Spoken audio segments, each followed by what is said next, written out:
In this video, I'll be showing you how to save form data into DataBlaze, the spreadsheet companion app for TextBlaze. First, let's watch the magic happen. I type my shortcut, fill in my form data, and click Insert.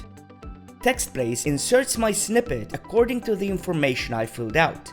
Additionally, because my snippet is linked to a DataBlaze sheet, TextBlaze records my form data as a new row inside DataBlaze. To access DataBlaze, open your TextBlaze dashboard and click on the Applications button.